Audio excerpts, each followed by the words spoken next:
오늘 함께 나눌 말씀 살펴보도록 하겠습니다.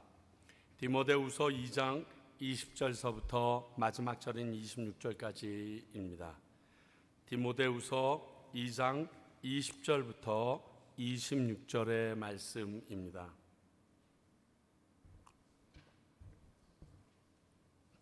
우리 한 절씩 교독하도록 하겠습니다. 제가 먼저 받들어 읽습니다. 큰 집에는 금그릇과 은그릇뿐 아니라 나무그릇과 질그릇도 있어 귀하게 쓰는 것도 있고 천하게 쓰는 것도 있나니, 그러므로 누구든지 이런 것에서 자기를 깨끗하게 하면 귀히 쓰는 그릇이 되어 거룩하고 주인의 쓰임에 합당하며 모든 선한 일에 준비함이 되리라. 또한 너는 청년의 정력을 피하고 주를 깨끗한 마음으로 부르는 자들과 함께 의와 믿음과 사랑과 화평을 따르라. 어리석고 무식한 변론을 버리라. 이에서 다툼이 나는 줄 알미나. 주의 종은 마땅히 다투지 아니하고 모든 사람에 대하여 온유하며 가르치기를 잘하며 참으며 거역하는 자를 온유함으로 훈계할지니, 혹 하나님이 그들에게 회개함을 주사 진리를 알게 하실까. 함께 읽습니다. 그들로 깨어 마귀의 올무에서 벗어나 하나님께 사로잡힌 바 되어 그 뜻을 따르게 하실까 함이라. 아멘. 제가 예전에도 한번 말씀드렸는데, 저희가 설교하는 방법은 이렇습니다. 제가 설교하는 방법은 토요일 날 나누는 말씀은 여러분들께서 큐티를 나누는 느낌으로 받으시면 됩니다. 토요일 날 나누는 말씀 중에 한두 가지 제 마음에 쿵 때리는 것, 그거 중심으로만 나누고 전체를 나누거나 전체의 내용을 요약하는 일은 거의 없습니다. 그러니까 여러분들이 큐티 하실 때 토요일 날 예배 드리고 설교 들었던 부분들을 기억하시면 큐티 하시는데 도움이 됩니다. 그런데 오늘 수요일 날 같은 경우는 말씀을 쭉 읽고 나면 그 한 절 한 절, 그리고 그 하나하나의 내용, 그리고 주석까지 쭉 다루면서 하나하나 다 다룹니다. 그러니까 예를 들면 큰 숲이 있으면 그 숲 안에 있는 나무가 무슨 나무이고 무슨 열매를 맺고 어떻게 가지를 뻗고 하는 것을 일일이 다 보고 여러분들에게 다 드리는 겁니다. 그래서 될 수 있으면 신약으로 하려고 하는 이유가, 그렇게 나눠 줄 수밖에 없는 이유가, 구약은 굉장히 사실적인데 신약은 바울 서신이 많은 연고로 인하여 굉장히 의미를 전달하는 게 쉽지 않습니다. 그의 고상함과 연결되어 있어서요. 그래서 다소 공부하는 느낌도 들고 구체적일 수 있습니다.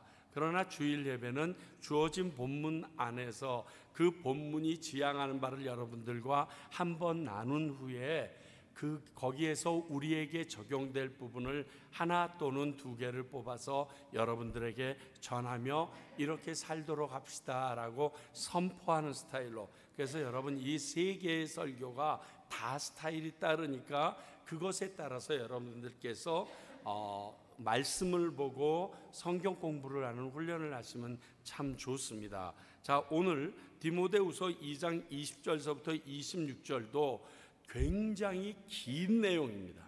그리고 내용이 요구하는 말씀도 굉장히 많습니다. 그래서 그게 오늘 제가 준비한 걸 다 할 수 있을지 안 할지 모르겠어요. 그러면 매 마지막 패러그래프를 다음 주로 넘기려고 하는데 어떻게든 다 해보도록 하겠습니다. 여러분들이 행복한 것은 다음 주일 날에 서동호 목사님은 짧게 끝내시겠다고 자꾸만 얘기하신다는 겁니다. 그러니까 짧게 끝내니까 인원도 다 오셨으면 좋겠습니다. 자, 각설하고 하나님의 쓰임을 받으려면, 자, 우리들의 존재 가치는 하나님에게 있습니다. 세상 사람들의 존재 가치는 세상 사람들이 보아주는 눈에 있습니다. 그러나 우리는 다릅니다. 사람의 생각이나 기준이 아니라 하나님의 기준이 중요하다라고 계속 말씀드렸습니다.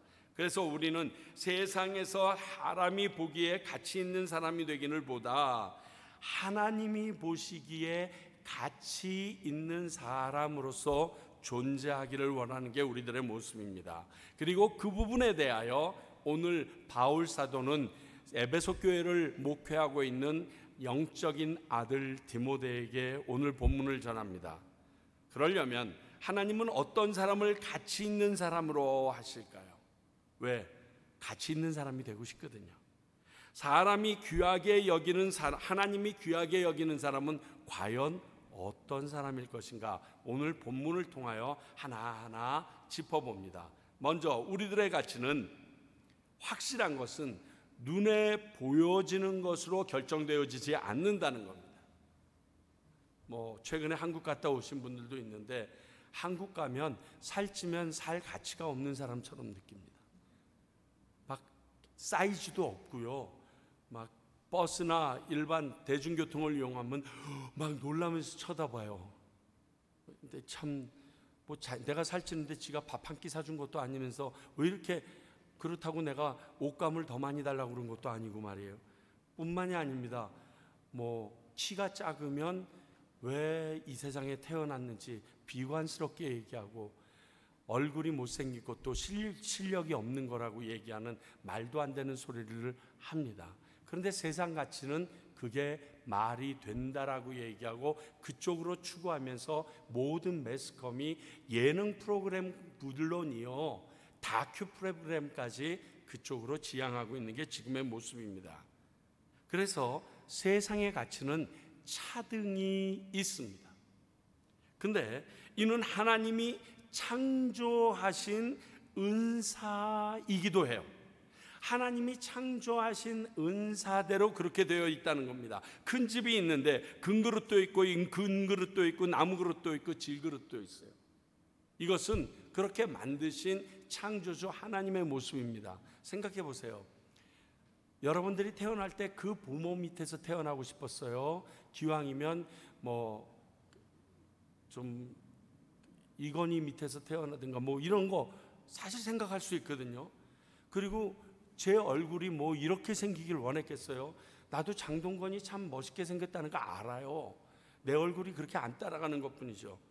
그런데 하나님께서 그렇게 각자에게 필요한 대로 필요한 재능과 필요한 은사별로 만들어 놓으셨다는 거예요. 이 말은 무슨 말이냐면 하나님의 필요가 있기 때문에 이 땅에 창조된 존재다라는 미닝이에요.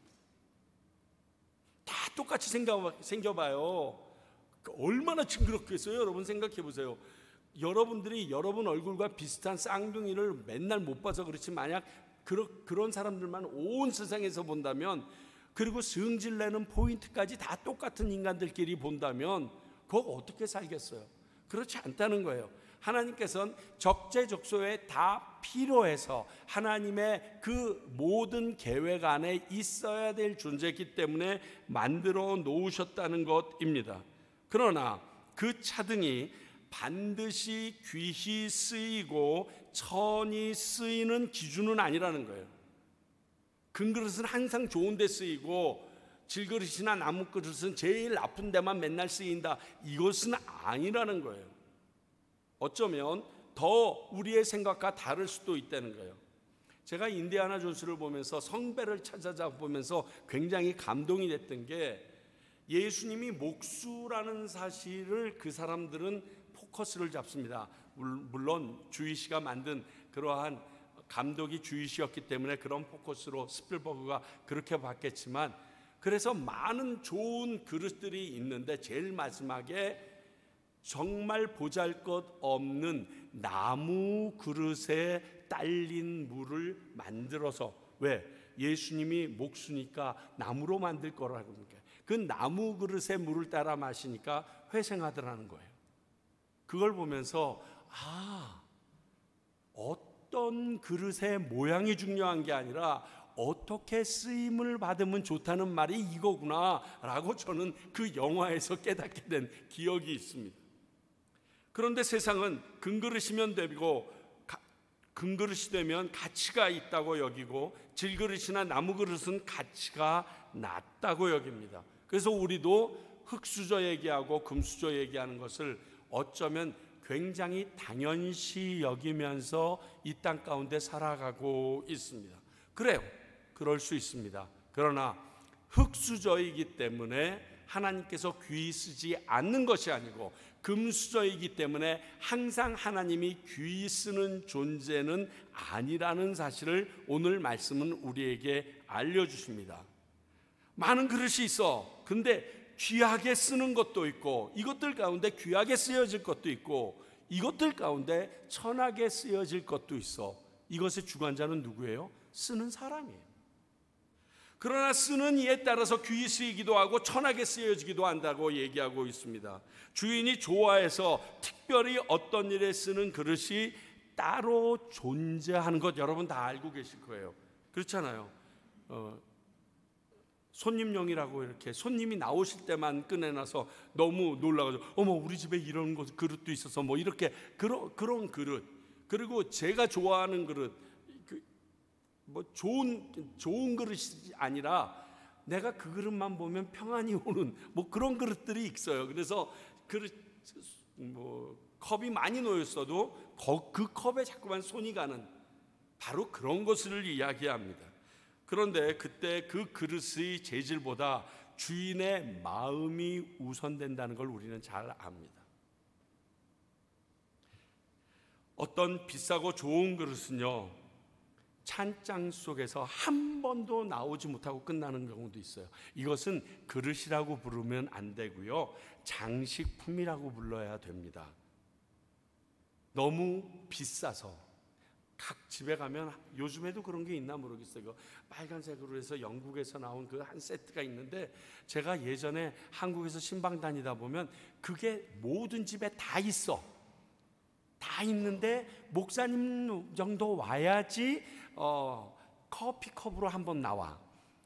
그리고 나머지 여러 가지 그릇은 그저 그 찬장에 항상 있어가지고 괜히 그거 꺼내서 한번 닦고 깨지면 또 난리 나고 뭐 그러는 거 봤어요. 그건 그릇이라고 표현하면 안 되고요, 장식품이라고 표현을 해야죠.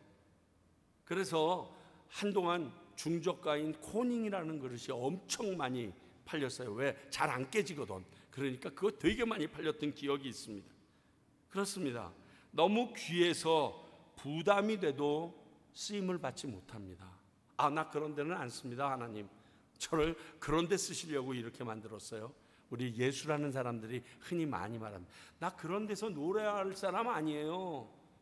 나는 정말 그럴 때 하나님께서 싹 오셔서 딱 음성을 가지고 가셨으면 좋겠어. 그걸 경험해 본 많은 성악가들이 그 이후에 어디에 주님이 부르라고 그러면 목이 쉬었든 그 장소가 어쨌든 달려가는 모습을 항상 많이 보거든요. 그래서 그걸 보면서 저것도 필요한데 라는 생각을 가끔 합니다. 우리들의 바른 가치는 하나님이 쓰심에 있다는 것을 기억하십시오. 그러므로 우리는 금그릇이 되려고 하기보다는 하나님에게 귀히 쓰임 받는 그릇이 되기 위하여 발버둥쳐야 합니다. 그때 비로소 하나님의 귀한 그릇이 되기 때문입니다. 보기 좋은 그릇이 아니라 주님이 쓰기 편한 그릇이 되어야 합니다. 그게 우리들의 온전한 가치입니다. 자, 그러면 하나님이 귀히 쓰시는 그릇, 즉 하나님이 귀히 쓰시는 사람은 그러한 사람이 되려면 어떻게 돼야 되는지 21절부터 23절을 통해서 알려주십니다. 자, 먼저 하나님이 귀히 쓰시는 그릇이란 21절을 보니까 그 재질이 아니고 하나님이 필요할 때 쓰시고자 할 때 사용받는 사람이라고 얘기했습니다. 그런데 그 사람에 대해서 제가 보니까 세 가지를 얘기하고 있는데, 첫 번째는 거룩해야 한다. 거룩한 사람을 하나님이 귀히 쓰시는 그릇, 그 사람이라고 얘기합니다. 이 말은 목적을 가지고 구별했다는 것이에요. 여러 그릇들과 다릅니다. 어떤 일을 위해서 따로 구분해 놓은 그러한 사람이에요. 그래서 그 일을 위하여 쓰여질 수 있는 사람이에요. 그렇습니다. 이는 하나님께서 그렇게 구별하여 놨다는 것을 인식하고 스스로 구별된 거룩한 삶을 추구했던 사람에게 주어진다는 것을 알려줍니다. 예를 들면 다니엘과 세 친구 같은 사람입니다. 비록 바벨론의 포로로 끌려갑니다. 왕족이었고 높은 사람의 자제였지만 환관이 됩니다. 거세를 당하고 환관이 되는 훈련을 받습니다. 우상에게 바쳐졌던 왕의 진미가 그들 앞에 배설됩니다. 너무 젖과 꿀이 흐르는 음식입니다. 그런데 그것을 거부합니다. 다니엘서 1장 8절.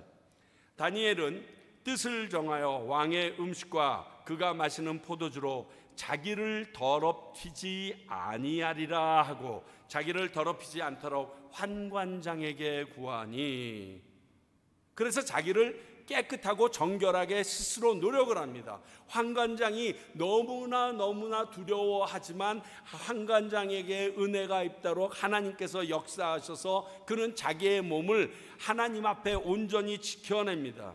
이러한 다니엘은요, 3번 정권이 바뀌는, 나라가 뒤집어지는 상황 가운데 4명의 왕을 섬기는 엄청난 일을, 그리고 그 일을 하면서 모든 왕이 다니엘과 함께 한 신 하나님을 직접 경험하고 보도록 하는 영광을 허락하십니다. 아무에게나 이런 거 허락하는 거. 내 아들이 특히 이민사회에 있으면 에스더 되게 해주세요, 다니엘 되게 해주세요. 근데 그 다니엘이 되기 위하여 다니엘이 노력했던 부분들, 하나님이 나를 통하여 드러나게 하기 위하여 내가 구별된 하나님의 정결한 신부와 신랑으로서 살아갔던 모습들은 생각하지 않고 마지막 아름다운 모습만 생각. 그렇지 않다는 거예요. 자기를 지키기 위하여 최선을 다하여 노력을 합니다. 뿐만 아닙니다. 우리가 잘 아는 요셉도 마찬가지입니다.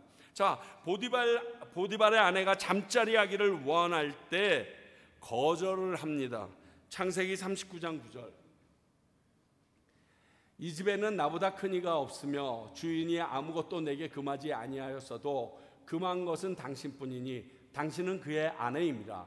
그런즉 내가 어찌 이 큰 악행을 행하여 하나님께 죄를 지리이까. 아무도 없을 때 그 여인이 왔어요. 이북에서 내려왔던 이북에 다녀오신 우리 목사님께서 저에게 이북에서 가지고 온 성경과 찬송가를 하나 주셨는데 지금 있습니다. 거기에 이 앞부분이 끊임없이 수작을 부리더라 이렇게 써 있더라고요. 여자가 끊임없이 수작을 부리더라 이렇게 써 있는데, 그런 가운데서 아무도 없고 지금 관계를 해도 문제가 없는데 누구를 이야기합니까? 하나님은 보고 계시잖아요. 내가 그 하나님 앞에 어떻게 득죄하겠습니까?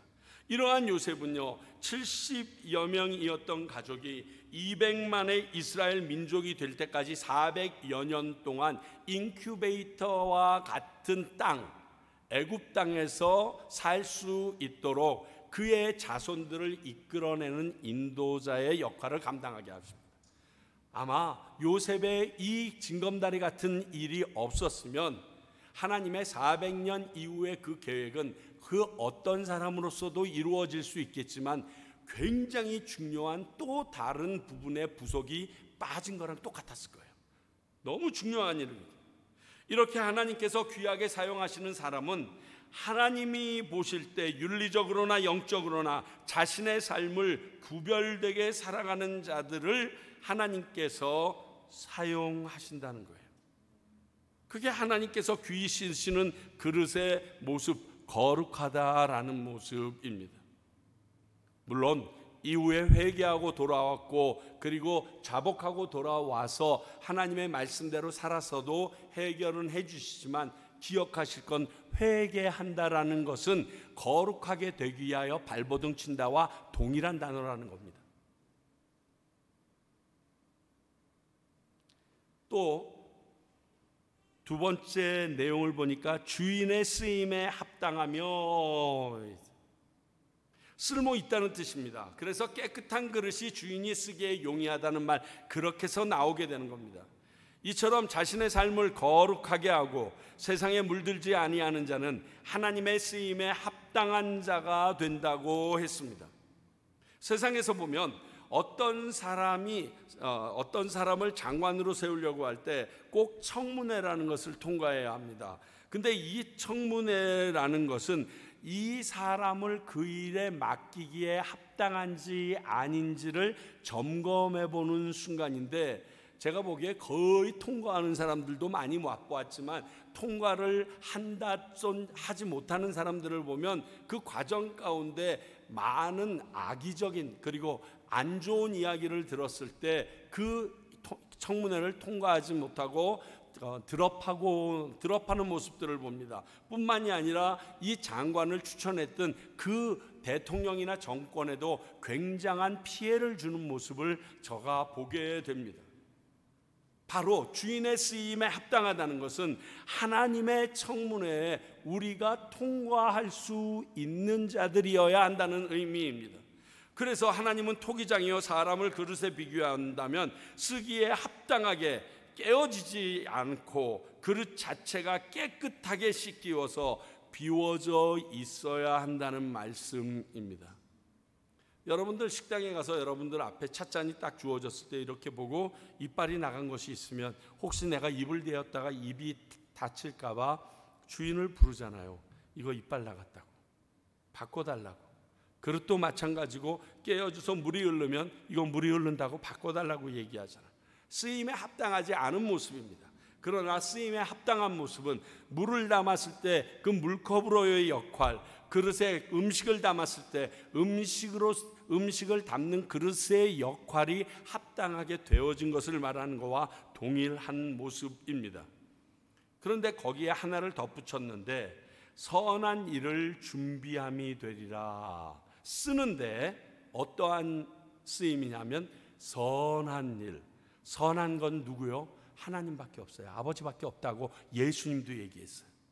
기꺼이 선한 일을 감당할 수 있는 상태가 되어 있는 것을 말합니다.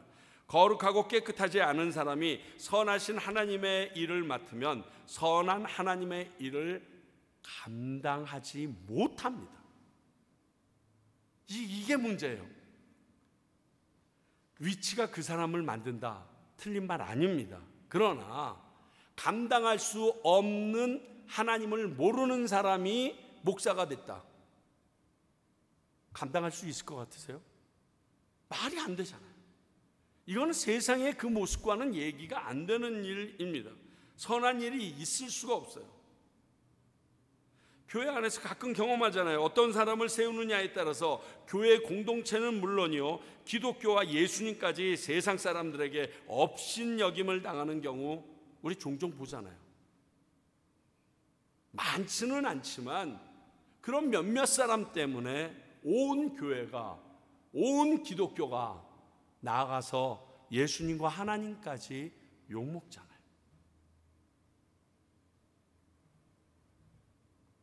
이러한 선한 일을 할 준비가 된 사람, 이것이 하나님의 귀 쓰이는 그릇이 된다는 것입니다. 그렇다면 귀 쓰는 그릇이 되려면 어떻게 해야 하는가? 자기를 깨끗하게 해야 된다라고 딱 한마디로 얘기하셨습니다. 깨끗한 그릇은 주인에게 꼭 필요한 도구가 된다는 것입니다. 이거 굉장히 중요합니다. 여러분, 갑자기 국을 퍼야 됩니다. 그 그릇 아무거나 갖고 와. 근데 낮에 막 뭐 먹었던 거, 아직 설거지도 안 되는 거, 그거 갖고 오면 뭐라고 그러세요? 야야, 깨끗한 그릇 좀 갖고 와. 그릇 아무거나 괜찮으니까 깨끗하게 설거지되어 있는 그릇 갖고 와, 이렇게 얘기하지 않아요, 여러분? 바로 그 얘기를 하는 거예요. 그래야 본래 내가 원하는 맛을 그 안에 닮았을 때 그 온전한 맛을 얘기해 줄 수 있잖아요. 저는 일식을 잘 모릅니다. 그냥 먹습니다. 근데 일식을 먹을 때 보면 라끼오는 조금 다르지만 그 마늘은 좀 다르지만 생강을 좀 썰어서 해오는 게 있잖아요. 그래서 이게 왜 먹나 봤더니 우리는 그것을 꼭 반찬처럼 먹습니다. 근데 워낙은 반찬처럼 먹는 게 아니래요. 그 생강을 절인 것을 한 회를 먹고 나서 그것을 먹고 입을 물로 헹구고 나면 이전의 맛이 다 기억에서 사라진답니다. 그러면 그 다음번 생선의 식감과 그 맛을 새롭게 느낄 수 있어서 그것을 쓴다는 썰이 있는데 진짜인지는 모르겠는데 하여간 뭐 그런 얘기들을 합디다. 아니, 음식 맛을 제대로 내기 위해서 이전에 먹었던 내 음식의 기억의 맛도 지워버리는 판에 남이 먹고 있던 거기 위에다가 내가 원하는 음식을 담을 수는 없잖아요. 깨끗하게 설거지 되었어야죠. 그릇이 하나도 없네 그럴 때 깨끗한 그릇이 없다는 뜻이지 진짜 그릇이 없다는 뜻이 아니거든요. 설거지 되어 있는 그릇이 없다는 뜻이지 그릇이 다 볼품이 없기 때문에 오늘 못 쓰겠다 이런 뜻은 아니거든요. 그 옷이랑 달라요. 옷 하나도 없네. 입을 옷 되게 많은데 입을 옷이 없다고 얘기하는 이거랑 그릇은 달라요. 레벨이 달라요. 자신을 깨끗하게 하는 방법이 거룩하게 구별되는 것이고 선한 일에 준비된 것이고 상태가 주인이 쓰시기에 합당한 상태가 되어야 되기 때문입니다. 그러면 주인의 청문회에 통과한 사람입니다. 그러면 자기를 깨끗하게 해야 한다는 것은 또 뭔가? 여러분 22절 보면요, 이 자기를 깨끗하게 한다 되게 두리뭉실해요. 상징적이고요, 굉장히 피상적이에요. 너 깨끗하니? 어떻게? 어느 정도? 몇 미크론짜리가 나오지 말아야 되는데 이러한 정확한 게 없어요. 그런데 이렇게 된다는 것을 위해서 바울은 디모데에게 구체적으로 행동 강령을 알려줍니다. 이렇게 되면 너는 깨끗하게 된 거야 라고 얘기를 해줍니다. 첫 번째는 이런 것들을 피하라 라고 적고 있습니다. 첫 번째, 청년의 정욕을 피해야 한다. 또 어리석고 무식한 변론도 버려야 된다 이렇게 말하고 있습니다. 청년의 정욕은 단순히 육체적인 정욕만 말하는 게 아닙니다. 앞으로 디모데후서 3장에서 다음 주일일 겁니다. 다음 주일날 나오지만 말세지말에 있을 많은 모습들에서 나오지만 자신이 가지고자 하는 모든 욕심과 탐욕이 다 여기에 속합니다. 내가 정정할 때, 내가 한참일 때 내가 소유하고 싶었던 그 모든 것들에 대한 것들이 피하라 얘기합니다. 육체의 정욕, 돈에 대한 욕심, 자리에 대한 권력욕, 이를 탐하기 위하여 생기는 각종 시기와 질투, 이것 전부 다 합쳐서 버려버리라는 것입니다. 거기에 내가 옳다 여김을 받으려고 인정받으려는 어리석은 변론도 결국 자신의 지식을 인정받으려는 지적 욕심 중에 하나가 됩니다. 변론하는데 나서는 사람마다 목표는 하나예요. 이겨서 내가 너보다 똑똑하다는 거 드러내려는 거예요. 그게 끝이에요. 그 사람을 설득해서 그 사람이 깨달아서 새로워지길 원해서 변론 프로그램 하는 거 없어요. 이런 것들을 피하고 버리는 것이 자신을 깨끗하게 하는 길이라고 바울은 디모데에게 말해줍니다. 그것뿐만이 아닙니다. 이런 것들은 따르라 라고 말하고 있는데 하나님의 의, 말씀에 대한 믿음, 예수님이 보여주신 사랑, 화평케 하는 말과 행동, 이런 거는 따라야 된다라는 겁니다. 화평을 위하여 필요한 모든 것들은 우리가 따를 필요가 있다는 것입니다. 이 말씀은 디모데전서 6장에서 우리가 이미 살펴본 말씀과 아주 흡사한데요. 한번 보시고 한번 우리 연결해 볼게요. 디모데전서 6장 11절, 오직 너 하나님의 사람아 이것들을 피하고 의와 경건과 믿음과 사랑과 인내와 온유를 따르며. 자, 이때 이 말씀을 하셨던 이유는 돈에 대한 소유욕에 대한 욕심을 피하라고 말씀하시면서 해주신 말씀인데, 이것들을 하기 위하여 너희들에게 이것이 있으면 도움이 된다라는 말을 디모데전서 6장 6절에서 합니다. 그러나 자족하는 마음이 있으면 경건에 큰 이익이 되는데, 이렇게 얘기합니다. 다시 말하면 내가 너희에게 이미 준 것에 대하여 내가 자족함이 있게 되면 너희들이 의와 경건과 믿음과 사랑과 인내와 온유를 따르는데 큰 이익이 된다, 도움이 된다. 지금 이렇게 얘기해 주고 계시는 겁니다. 그렇습니다. 오늘 말씀도 이것과 동의를 합니다. 크게 다르지 않아요. 하나님께서 내게 주신 그 모든 것에 대하여 기쁨으로 받고 자족하면 의와 믿음 그리고 사랑과 화평을 추구하려는 모든 사람들은 첫 걸림돌에서는 자유해진다는 거예요. 하나님의 의를 실천하기 위하여 내가 다른 데서 그 의를 찾든지 나의 의를 추구해서 그 의를 끌어당기려는 그러한 일을 안 해요. 이미 내 안에서 자유하기 때문에. 여러분, 자족이라는 것은요, 사람에게 큰 여유를 갖다 줍니다.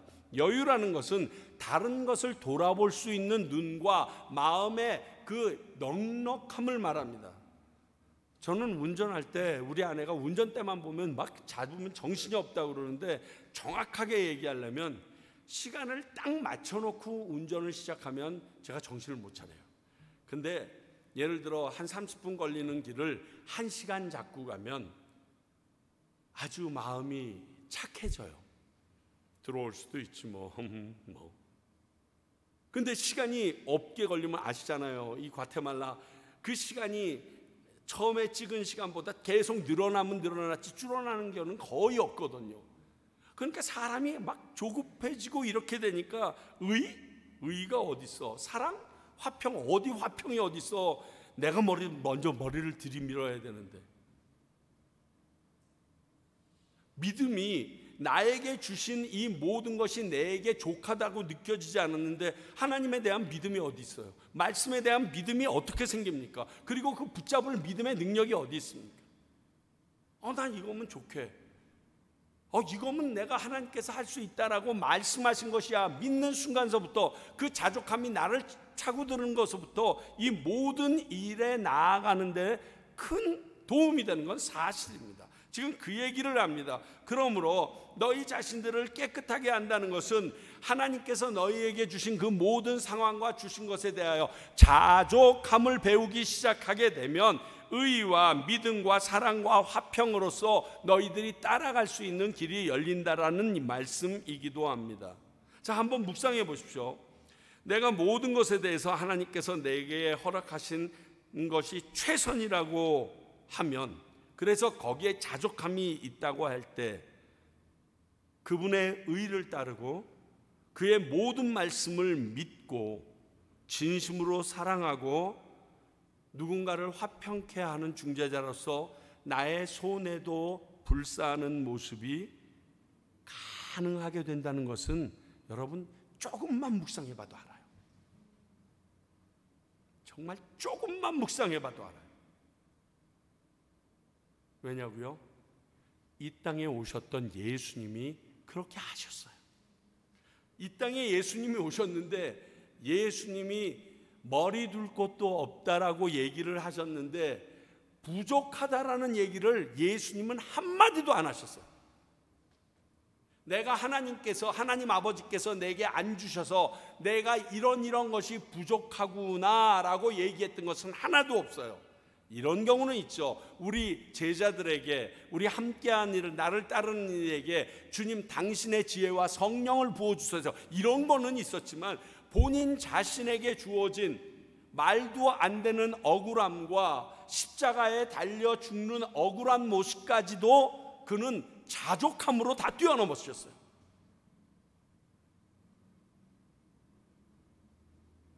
이렇게 하면 자기를 깨끗이 하고 하나님이 쓰시기에 합당한 그릇이 될 수 있다라고 합니다. 여러분, 새로운 말이 아닙니다. 그런데 우리가 생각해 보지 않은 접근입니다. 그리고 이야기를 합니다. 하나님이 쓰시는 이 귀한 그릇을 주의 종이라고 표현하는데 24절 밑으로 보게 되면 그들이 어떤 것을 잘해야 하는가 이야기합니다. 자, 하나님이 쓰시기에 합당한 종이 되었습니다. 그러면 그 종으로서 어떠한 일을 잘하는 것이 좋은가에 대해서 이야기해 주십니다. 여기서 주의 종이란 가르치기를 잘하며라는 말씀을 보아서 바울은 목사나 장로나 교사를 염두에 두고 하신 말씀이 확실합니다. 그러나 저는 주의 종이라는 말이 반드시 목회자만 의미한다고 생각하지 않습니다. 왜냐하면 주의 종이라는 말은 내가 주인으로 섬기는 사람이 있으면 그 사람의 종이 당연히 됩니다. 내가 누구를 주님이라고 부르면 그 주님의 종은 나는 저절로 되는 겁니다. 그런데 여기서 주는 예수님을 가리킵니다. 하나님을 가리킵니다. 근데 예수님을 주님이라고 우리 모두 불렀습니다. 그러면 나는 내가 원튼 원치 않든 주님의 종이 됩니다. 그러니까 우리에게도 이 말씀은 지금 시대에 허락하신 훈계라고 들을 수 있다는 거예요. 그 차원에서 우리가 말씀을 생각해 봅니다. 앞에서 말한 하나님이 쓰시기에 합당한 귀한 그릇인 주의 종, 그들은 어떻게 살아야 하는가?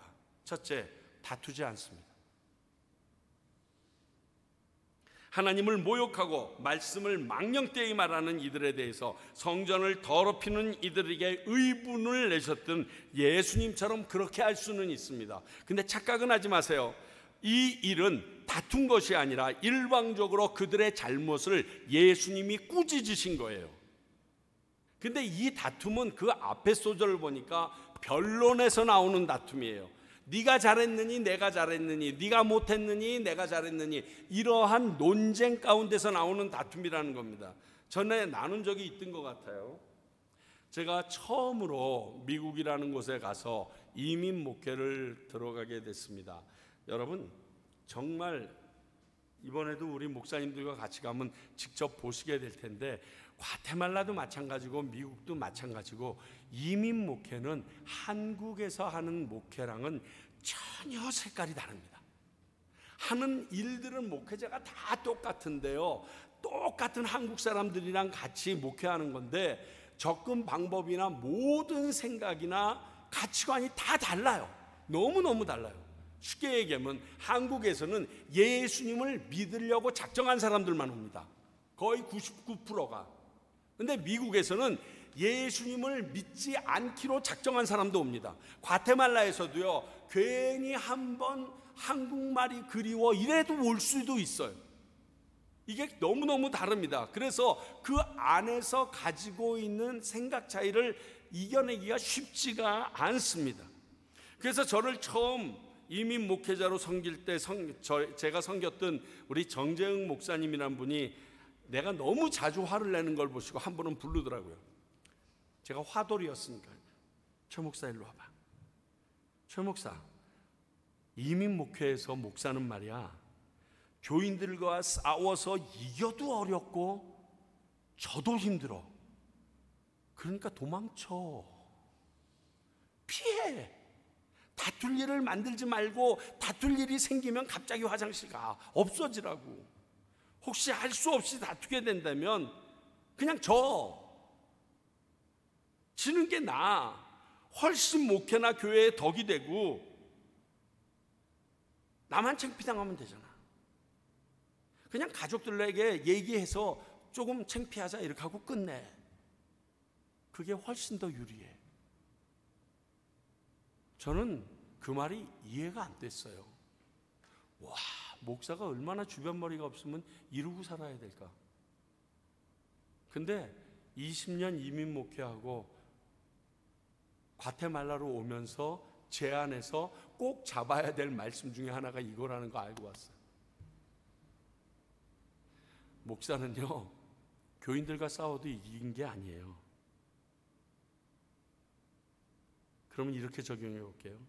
내가 예수 믿는 자로서, 내가 예수 믿는 자인 것을 아는 사람과 다투게 된다면 죽지 않고 살벌하게 손해보지 않는 한 피하거나 지세요. 조그만 손해는 보세요. 그 사람이 내가 져줬다는 사실 압니다. 그래서 그걸 계속 이용해 먹는 악한 사람이라고 할지라도 나중에는 꼬꾸라집니다. 그렇게 해야 되는 이유가 나중에 나와요. 다투는 것은요, 의를 이루지 못해요. 하나님의 뜻을 이루지 못해요. 성경이 그렇게 딱 받고 있어요. 잘 안 다투는 사람이 이렇게 얘기해야 영향력이 있을 텐데, 하여튼 다퉈보니까 안 좋더라고요. 맨날 내게 안 좋은 일만 생기는 거더라고요. 두 번째, 비슷한 유형의 얘기인데, 모든 사람에 대해서 온유하라고 합니다. 내가 어떤 사람에게 대해서는 온유할 수 있어요. 그렇잖아요. 그냥 그분만 보면 대부분 교인들이 목사님에 대해서는 좀 온유하려고 노력할 수도 있잖아요. 목사가 우리 교인들에 대해서는 좀 온유하려고 할 수 있잖아요. 그런데 모든 사람에 대해서 온유하라. 제가 다 잘못하는 부분만 계속 얘기하니까 정말 화가 나는데, 하여튼 자, 이 온유한 사람이라고 하면 유한 사람, 마음이 부드러운 사람이라고 생각합니다. 물론 그런 의미가 아주 없는 것은 아닙니다. 하지만 온유하다는 말은 단순히 마음이 여리고 부드러운 것만을 가리키는 말이 아닙니다. 성경이 말하는 온유함은 오히려 강인함, 하나님의 말씀에 대한 굳은 의지가 들어 있습니다. 그래서 하나님의 뜻과 말씀을 먼저 생각하고 자신이 가진 것을 절제하고 통제할 수 있는 능력, 그 힘을 온유라고 말하고 있습니다. 왜? 이 온유의 최고의 상징이 예수 그리스도예요. 예수 그리스도가 힘이 없어요? 부드러워요? 부드러운데 그런 의분을 나타내기도 하고, 귀신들을 내어 쫓기도 하고, 죽은 자를 살리기도 하고, 아니잖아요. 민수기 12장 3절, 이 사람 모세는 온유함이 지면의 모든 사람보다 더하더라. 이 사람 최유찬은 이걸로 바꾸어서 내가 맨날 읽는데 안 되는데, 이 내용이 왜 갑자기 등장하냐면, 우리 민수기 12장 나눌 때 나누겠지만, 지금 이 내용이 나오는 이유는 항상 옆에서 서포트했던 하나님께서 그들에게 그렇게 하도록 해 주셨던, 지위를 격상시켜서 모세가 하나님과 섬길 때 도와줄 수 있도록 해줬던 아론과 누이 미리암이 왜 하나님과는 너만 독대하느냐, 너만 하나님과 말할 수 있고 너만 하나님의 거룩한 자냐, 너만 왜 지도자냐라고 지금 뭐라 그럴까요? 역적질을 하는 모습 가운데 나오는 얘기예요.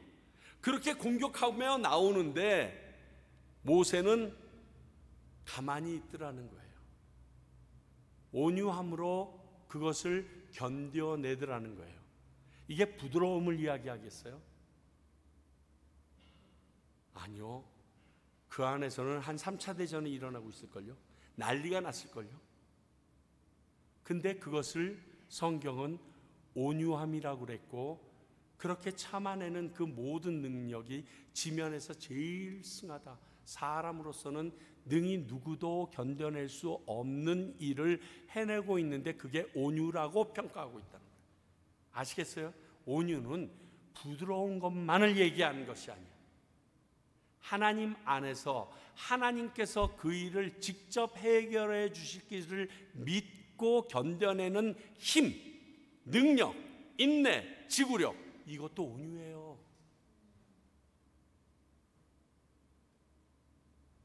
또 이는 성령의 열매인 동시에 예수님의 성품을 말하기도 합니다. 겸손히 도수상에 끌려나서 어린 양처럼 십자가에 달리시는 그분의 모습, 이게 온유예요. 근데 세상 사람들은 그걸 온유라고 하지 않고 비참, 미천함, 능력 없음, 이렇게로 얘기하거든요. 그분이 그 능력이 없어요? 아니에요. 12군단이나 되는 하늘 천군 천사를 내려서 싹 아니야. 하나님은 온 세상 만물을 없이해버리고 모세로부터 이스라엘을 시작할 수도 있었고요, 이미 약속하셨기에 하지 못하는 일이지만 노아 때 홍수를 통하여 온 인류를 쓸어버리실 수도 있어요. 그런데 그렇게 하지 않는 것이 온유예요. 근데 하나님의 종, 주의 종이라고 불리는 받는 목회자는 당연하고 여러분들도 이래야 된다라고 얘기합니다. 세 번째, 가르치기를 잘하라, 이렇게 돼 있어요. 이분은 먼저 은사라고 볼 수 있습니다. 그렇게 보면 디모데와 같은 감독이나 목사, 장로와 같은 교사들에게 주신 말씀이라고 말할 수 있습니다. 그래서 교사를 뽑을 때 잘 가르치는 그 능력이 있는 사람들이 있어요. 정말 말 잘하는 분들이 있어요. 새롭게 하소서를 저희 아내가 굉장히 애청하고 있어서 보면 어떤 사람은 나오는데 보석 같은 그의 놀라운 간증을 정말 개떡같이 전하시는 분이 있는가 하면 아무것도 아는 그의 모습에서는 별로 저거는 어떤 사람도 경험할 수 있는 일인데 하는 것을 찰떡같이 전하는 분이 있더라고요. 이건 진짜 말하는 스킬이거든요. 이건 은사예요, 은사. 근데 이것을 삶에 적용해 보자고요. 나의 삶을 보고 믿지 않는 사람이 나를 따라온다, 그러면 내가 삶을 통하여 그 사람에게 가르침을 주고 있는 거예요. 왜 이러한 행동이 있어야 되느냐? 마지막에 나온다니까요. 그래서 제가 이 말씀을 이렇게 푸는 거예요. 네 번째, 잘 참을 수 있어야 된대요. 이것도 앞에 온유랑 거의 흡사한 것 같아요. 저는 이 말을 최유찬 버전으로 이렇게 번역할게요. 미치고 팔짝 뛸 일이 있어도 티내지 않고 견뎌내야 합니다. 확 이해가 되시죠? 빡치는 일이 있어도 푸르르 해야 합니다. 그것도 그냥이 아니라 잘 참으라고 잘자를 넣었어. 쉽지 않습니다. 그런데 이런 사람이 하나님의 쓰임을 받는 귀한 하나님의 종, 준비되어 있는 종이라고 얘기합니다. 이것을 보면 저는 한참 잘못된 길로 가고 있는 게 아닌가 하는 생각이 들 정도입니다. 거기에 마지막으로 온유함으로 훈계할 수 있어야 한답니다. 근데 그 앞에 쓰여진 말 보세요. 거역하는 자들에 대해서. 지금 내가 화나게 했어, 잘못했어. 근데 그 사람 앞에서 그런데 말이지, 이래야 된다는 거예요. 누구 말대로 그게 되면 제가 여기 있겠어요? 참, 이게 되냐고요. 자, 그런데 왜 이래야 되느냐가 키포인트예요. 25절 26절, 거역한 자들이, 하나님을 멀리 떠난 자들이, 하나님을 부정하는 자들이, 예수 그리스도를 인정하지 않는 거짓 선지자 된 자들이 회개해서 돌아올 수 있는 기회를 주어야 하기 때문에 나의 종은, 내가 선택한 깨끗한 그릇되는 너희 쓰임받는 자들은 이래야 한다라고 얘기합니다. 그 모습을 보면서 그들의 마음이 회개하여 다시 회개해서 돌아올 수 있는 자극을 줘야 된다는 거예요.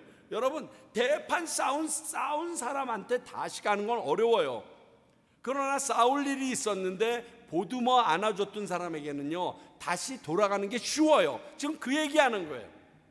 이 일 5가지를 잘해야 되는데 이렇게 할 수 있는 사람에게는 하나님에게서 돌아섰던 사람이 다시 돌아갈 수 있는 기회를 그 사람들의 행동과 모습과 가르침을 통하여 그렇게 할 수 있게 되기 때문이라는 겁니다. 다시 말하여 주의 종은 회개하고 주님께 돌이킬 수 있는 기회를 제공하는 브릿지 역할, 그러한 중간자 역할을 해야 한다는 거예요. 그러니까 이렇게 살아야 된다는 거예요. 이렇게 할 수 있어야 된다는 거예요.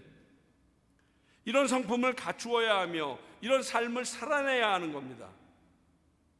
솔직히 전도도 안 하면서 교회에 올 만한 사람들 내쫓지는 말자는 거 아닙니까? 그러면서 동시에 주의 종들로 인하여 스스로 예수님을 주님이라고 부르는 믿는 자들에 의하여 그 하나님을 거역한 자들이 회개하는데 걸림돌이 되기도 하는 것이 주의 종일 수도 있다, 이런 말이 있는 거예요.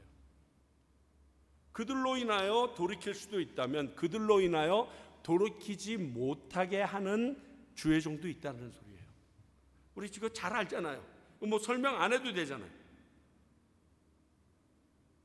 근데 나도 모르는 사이에 내가 그랬을까 봐 그게 항상 두려운 거죠. 왜? 선을 행해도 내가 모르는 사이에 하잖아요. 악을 행해도, 잘못을 행해도 내가 모르는 사이에 할 정도로 우리는 악해요. 악에 물들어 있어요. 그래서 마지막에 양과 염소를 나눌 때 거기에서 사람들이 언제 내가 당신을 대접했습니까? 선을 행해냈는데 내가 그게 선인지도 몰라요. 그리고 내가 악을 행했는데 내가 언제 당신을 대접하지 않았습니까? 라고 묻잖아요. 그때 지극히 적은 자에게 한 것이 곧 나에게 한 것이다. 지극히 적은 자에게 물 한 잔 준 것이 나에게, 예수님에게 한 것이고, 지극히 적은 자를 배척하고 물을 안 준 것이 네가 나를 배척한 것이다 얘기하잖아요. 그때 소스라치게들 놀라요. 우리는 이렇게 악해요. 그래서 내 삶이 전반적으로 이렇게 흘러내지 않으면 하나님 앞에 선을 행하는 것도 어렵고요, 나도 모르는 사이에 악을 행하면서도 악을 행했는지 모르고 지나간다. 이게 우리라는 뜻이에요. 그러므로 주의 종은 마땅히 이렇게 살아내야 한다는 거예요. 목회자뿐만이 아니라 하나님을 믿는 사람은 이렇게 살아내야지 나중에 하나님께서 이 일에 대한 죄목을 이렇게 물으실 거예요. 너 때문에 그 친구가 교회 안 나오게 됐는데, 너 때문에 그 사건으로 인하여 그 친구가 예수 안 믿게 됐는데, 이렇게 죄목이 달라지는 거예요. 오늘 말씀을 보면. 그래서 디모데에게 바울이 이야기합니다. 그리고 지금을 살고 있는 우리에게 주님, 주님, 주님을 정말 쉽게 나의 주인이라고 부르면서 주인처럼 섬기지도 않으면서 그런 우리들에게 오늘 이렇게 얘기하시는 거예요. 주님을 믿는 우리들의 모습이 믿지 않는 이들에게 회개하고 돌이킬 수 있어야 하며 그들이 걸려 넘어지게 할 수도 있음을 알고 살아야 합니다. 그러니까 말을 함부로 하지 마세요. 말을 함부로 하고 싶으시면요, 혼자 기도할 때나 하시든지 어디서 차 속에서 혼자 그냥 똥똥 하지, 제발. 행동도 내가 이 행동이 믿지 않는 사람이 어떠한 영향력을 받을까 생각을 해야 돼요. 생각을 해야 돼요. 아, 뭐 저런 인생이 있어. 그리고 그분이 누구 손에 이끌려서 교회 나왔는데 교회 앞에 딱 나와서 그분이 기도를 한다든가 안내를 하고 있어요. 즐겁을 하죠. 저 인간이 교회를 다니면 난 교회 안 다녀. 저 경험해 봤다니까요. 예전에 섬기던 교회에서 교인들이 왔는데 제가 있는 동안 교회를 왔다가 이사가는 일 제외하고 떠난 사람이 진짜 10명도 안 돼요. 10명도 안 돼요. 10가정도 안 돼요. 10가정이 뭐예요? 5가정 꼽기도 쉽지 않아요. 그런데 그 중에 한 분이, 목사님 저는 도저히 화가 나서 이 교회 못 나오겠어요. 왜요? 저 인간이 앞에 서서 성가대하는 거 난 인정할 수가 없어요. 예수를 믿는다는 저 인간이 그동안 나에게 했던 일, 우리 가족이 저 사람으로 인하여 손해 입었던 일, 한 번도 우리한테 잘못했다고 얘기한 적도 없는데 하나님 믿는다고 단상 위에서 두 손 들고 울면서 찬양하는 모습, 난 저 꼴 인정할 수 없습니다. 정말로 떠나세요 그랬어요. 죄송합니다. 떠나세요.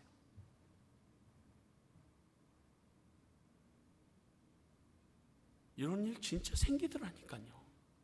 없는 게 아니에요.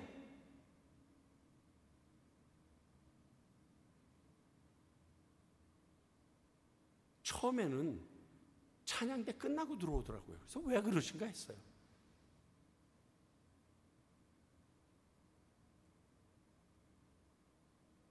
지금까지 여러분들에게 나누었던 이 모든 일들을 행해야 될 사람들이 하나님이 쓰시기에 합당한 그릇, 주의 종들을 이야기한 것입니다.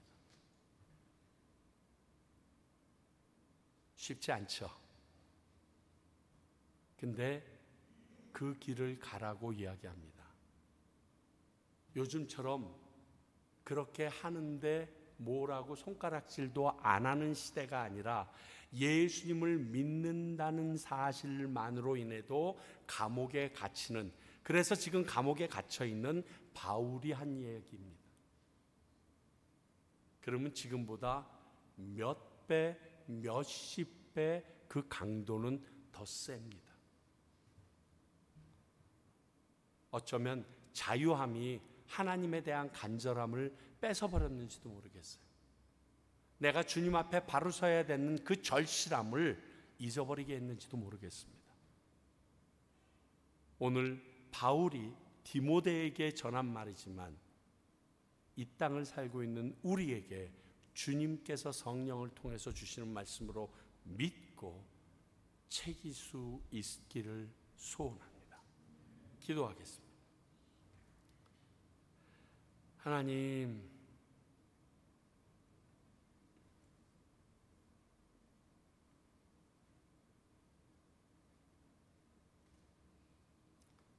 정말 주의 종으로서 하나님의 쓰임받기를 간절히 원하는데 그 쓰임받고자 하는 저희들의 모습이 얼마나 부족하고 준비되어 있지 않는가를 봅니다.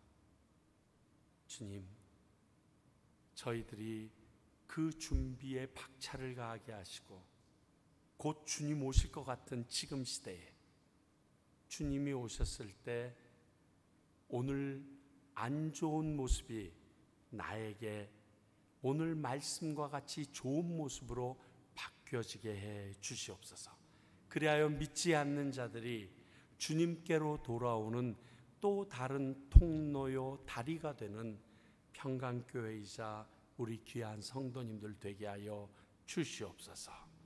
지금은 우리 주 예수 그리스도의 은혜와 하나님의 크신 사랑과 성령님의 역사하심이 오늘 예수 그리스도를 나의 주인이라 고백하고 살아가는 귀한 주님의 백성들과 하나님의 온전하신 뜻을 이루어내는 쓰임받는 그릇이 되기를 원하는 평강교회와 그런 그릇들을 찾아내러 오늘도 동분서주 하시는 모든 선교사님들 위해 이제로부터 영원히 함께 하시기를 간절히 축원하옵나이다.